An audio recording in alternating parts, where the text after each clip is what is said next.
बिस्मिल्लाहिर्रहमानिर्रहीम। अस्सलाम वालेकुम। Welcome to my channel MSc Nadia.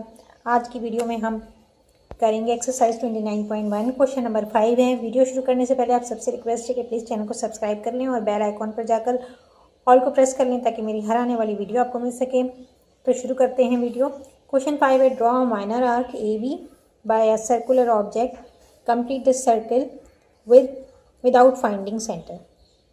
अब ये जो हमने पहले 4 क्वेश्चन किए उनसे थोड़ा मुख्तलिफ है, थोड़ा सा उससे डिफ़िकल्ट है जो हमने पहले सवाल किए हैं। तो चलिए इसे शुरू करते हैं। Given an arc A B of a circle is given required to complete the circle of minor arc A B. यहाँ पर मैंने एक माइनर आर्क ड्रॉ किया हुआ है। मैंने माइनर आर्क पहले से ड्रॉ किया हुआ है। आप किसी सर्कुलर ऑब्जेक्ट से या कंपास की मदद से एक आर्क लगा लें। अब यहाँ पर हमें चूँकि सेंटर मालूम नहीं करना है, विदाउट सेंटर मालूम करें हमें सर्किल बनाना है, ठीक है। तो इसके लिए हमें क्या करना होगा, जनरल पॉलीगॉन का इस्तेमाल करना होगा। जनरल पॉलीगॉन किसे कहते हैं? For example triangle.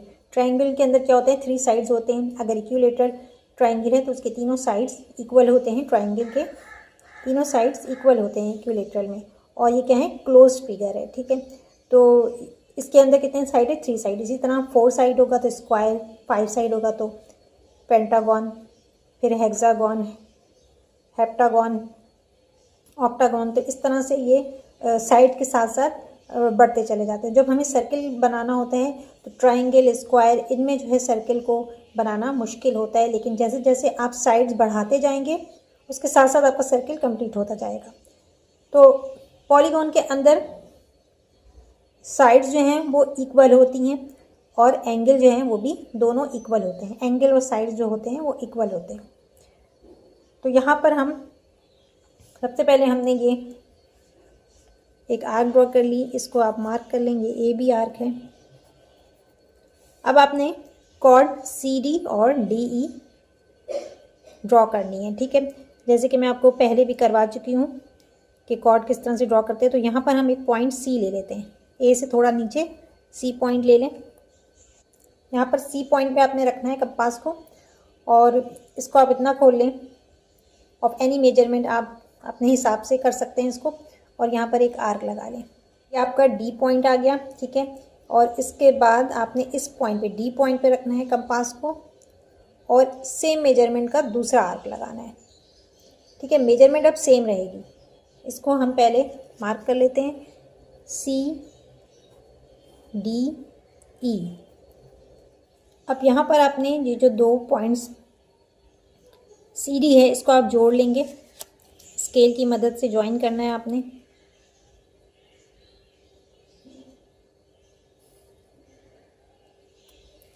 ये कॉर्ड सी डी है और ये दूसरा कॉर्ड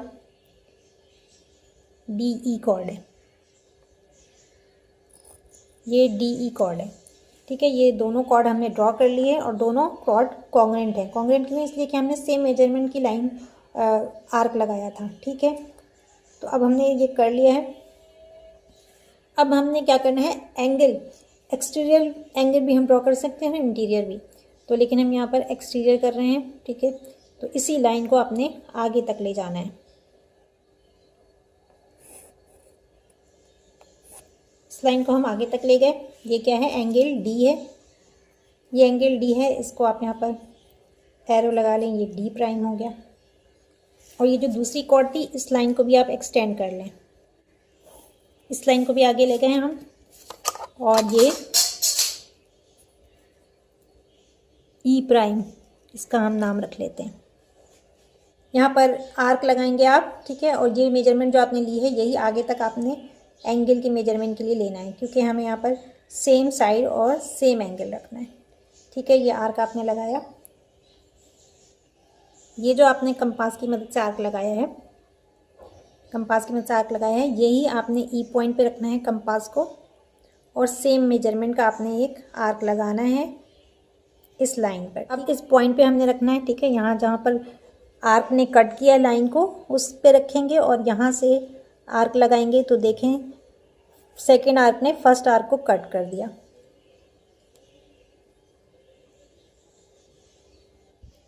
ई पॉइंट और इस पॉइंट को मिलाना है और लाइन एक्सटेंड करनी है।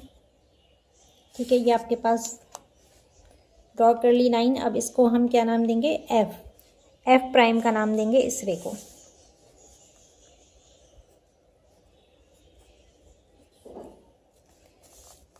अब हमें ई एफ कॉर्ड ड्रॉ करना है। ठीक है, तो ई एफ कॉर्ड के लिए आपने सेम मेजरमेंट लेना है C D. E F chord हमें ड्रॉ करनी है। ठीक है, तो सेम मेजरमेंट की होंगी, सारी साइड जो हैं वो एक ही इक्वल साइज़ की हैं, तो इसलिए सी डी मेजरमेंट लेंगे। ठीक है, ये हमने यहाँ पर निशान लगा लिया, ये पॉइंट एफ है।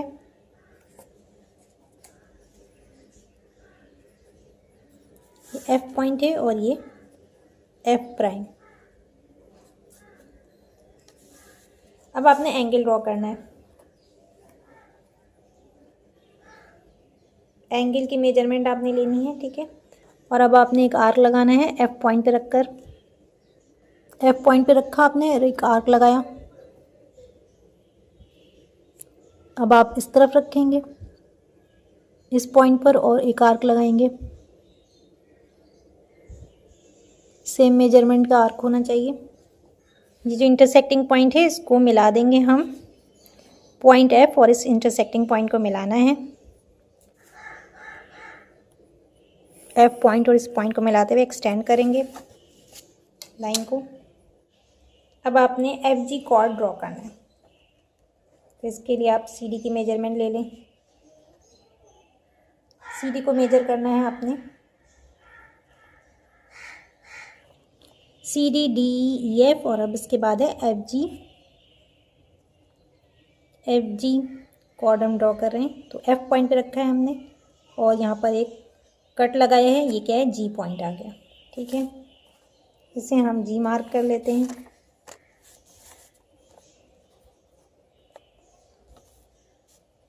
ये जी पॉइंट है, यहाँ मैंने जी मार्क किया है।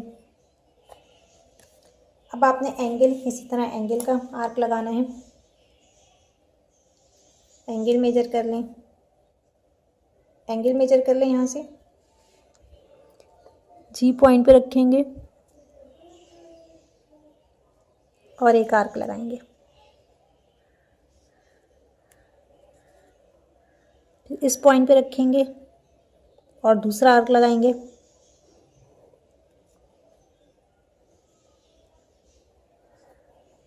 जो फर्स्ट आर्क को कट कर रहे हैं, जी और इस पॉइंट को हम मिलाएंगे स्केल की मदद से, ऐसे। इसको आप जी प्राइम का नाम दे देंगे, चाहे तो ऐसे भी छोड़ दे, ज़रूरत नहीं है। जी के बाद हमारे पास क्या आएगा, एच आएगा, एच प्राइम नाम दे देते हैं ऐसे। अब एक बार फिर हमें कॉर्ड ड्रॉ करना है। अब हम जी के बाद एच है, जी एच कॉर्ड ड्रॉ करने जा रहे हैं। तो सी डी कॉर्ड की हमें मेजरमेंट, ये सी डी या डी सब जितने भी कॉर्ड हैं सब इक्वल साइज़ की हैं, तो कोई भी आप मेजर कर सकते हैं। अब आपने जी पॉइंट पे रखना है, ये पॉइंट जी है, इस पे रखेंगे और एक कट लगाएंगे।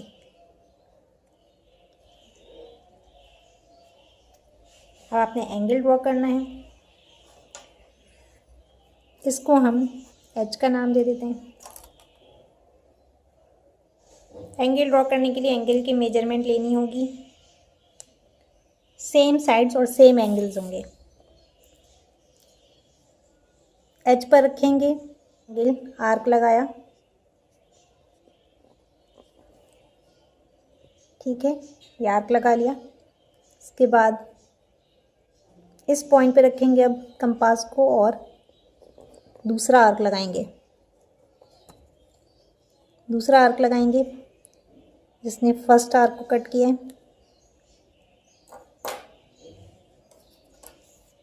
ने लाइन ज्वाइन कर ली है, एच और ये आर्क और सी पॉइंट देखें तीनों जोड़ रहा है। इन तीनों को ज्वाइन कर लिया। अब आप इसको डॉट से आप बना सकते हैं सर्किल। यहाँ पर इस तरह से आप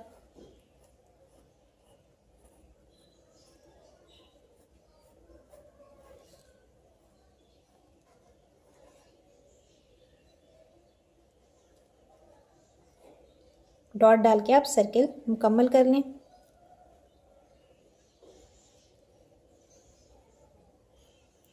ठीक है, तो ये इस तरह से आपने सर्किल को ड्रॉ करना है without finding centre. Question number 5 की कंस्ट्रक्शन, स्टेप ऑफ कंस्ट्रक्शन जो है आप इस एग्जाम्पल से देख सकते हैं। ठीक है, ये बिल्कुल उसी तरह जो है बनाया गया है, देख लें आप। और यहाँ पर आपको एग्जाम्पल दी है, complete a circle whose arc A B is given without finding centre. ये पेज नंबर 244 है, इस पर आपको दिया हुआ है given an arc A B of a circle required to complete the circle of AB. Step of construction: draw two congruent chords PQ and QR of given arc AB। ठीक है, आप चाहें तो मैंने CD और DE कॉर्ड ड्रॉ किया था, तो आप चाहें तो नेमिंग जो है चेंज कर लें, PQ एंड QR ही रहने दें। तो PQ और QR कर लें, ज़्यादा इजी हो जाएगा, आपको कुछ भी चेंज नहीं करना पड़ेगा इसके अंदर। वैसे मैंने इसमें चेंज कर दिया है, मैंने लिया था chord CD and DE of given arc AB। इसी तरह पार्ट सेकंड है, ड्रॉ एक्सटीरियर एंगल D था congruent to angle E and draw line segment EF congruent to CD chord. इसके बाद थर्ड पॉइंट है, draw exterior angle F congruent to angle D and draw line segment FG congruent to chord CD। ठीक है, तो इसमें जो है वो एंगल और साइड्स जो हैं वो ये सारी एंगल्स और साइड्स इक्वल होने चाहिए। ठीक है, अगर इक्वल नहीं होंगे तो आपका सर्किल जो है वो परफेक्ट नहीं बन पाएगा।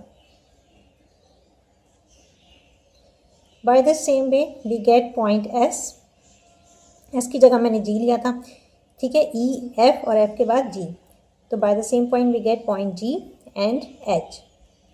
इसके अंदर जो है वो 7 साइड्स हैं। ठीक है, 1 2 3 4 5 6 7, मैंने जो बनाए हैं वो 6 है, वो हेक्सागोन है, ये हेप्टागोन है।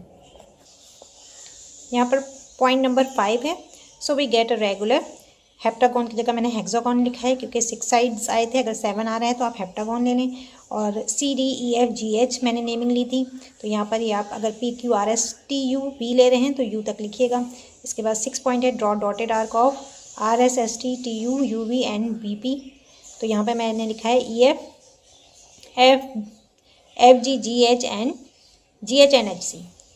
फिर the dotted arcs complete the circle, और फिर आपने हाथ की मदद से कंप्लीट करना है सर्किल को डॉटेड आर्क्स लगा के। ठीक है, अच्छा यहाँ पर मैं आपको सजेशन दूंगी कि आप जो है वो CD और DE कॉर्ड जो है वो मैंने बहुत छोटी लेंथ की ले ली थी, तो आप थोड़ा बड़ा ले लीजिए ताकि आपके कम उसमें जो है कंप्लीट हो जाए। ठीक है, तो अगर आप कॉर्ड थोड़ा बड़ा ले लेंगे साइज़ में तो आपका ईजिली और कम टाइम में कंप्लीट हो जाएगा। और तो आज के लेक्चर को यहीं पर एंड करते हैं। वीडियो पसंद आई तो लाइक और शेयर ज़रूर करें, चैनल को सब्सक्राइब कर लें और बेल आइकॉन पर जाकर ऑल को प्रेस कर लें ताकि मेरी हर आने वाली वीडियो आपको मिल सके। नेक्स्ट वीडियो तक के लिए अल्लाह हाफ़िज़।